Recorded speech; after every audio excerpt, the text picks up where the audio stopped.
วัสดีทุกคนน้องสปาดีFCทั้งหลายที่ติดตามช่องดอกยางสิริอูวันนี้ครับมีการเฉลิมฉลองปีใหม่ลาวจะมีการผูกแขนร้อยหนึ่งเพื่อความสิริมงคลแล้วก็เดี๋ยวซีเบิงประเภทนี้ลาวนาวาการผูกแขนแบบฉบับของลาวเฮานี่เป็นอย่างไรเนาะเดี๋ยวก็ต้องสีพาทุกคนมาหล่อเบิ่งบรรยากาศโดยรวมเนาะนอกจากนั้นแล้วก็จะมีกิจกรรมหลายอย่างให้ทุกคนได้รับส่งกันเนาะอันนี้ก็บรรยากาศอยู่ด้านในท่านผู้ชมเนาะอันนี้มันเขาจะเริ่มมีการสูดควัน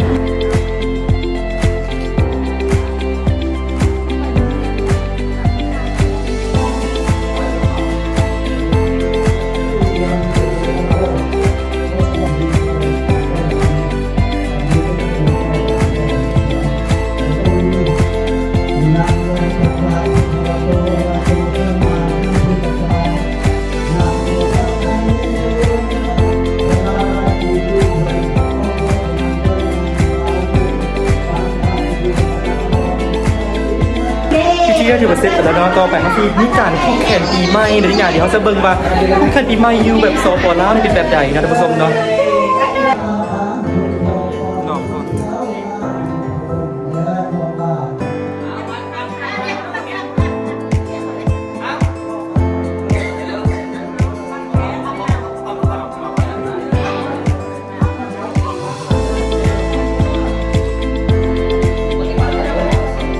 อันนี้ก็เป็นบรรยากาศผูกแขน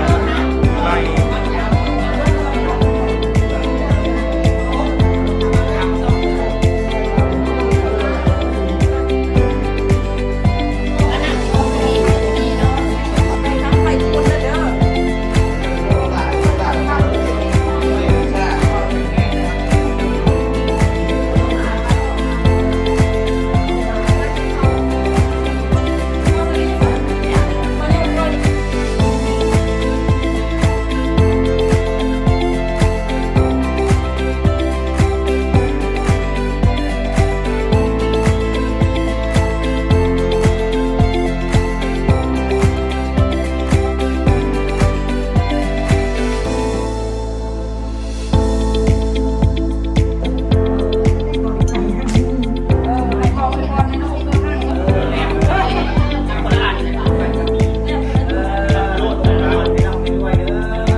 จบกายเด้อพลักคัดหลังจากแล้วพิธีอยู่บ้านแล้วก็จะเดินทางไปวัดเนาะเพื่อไปส่งพระ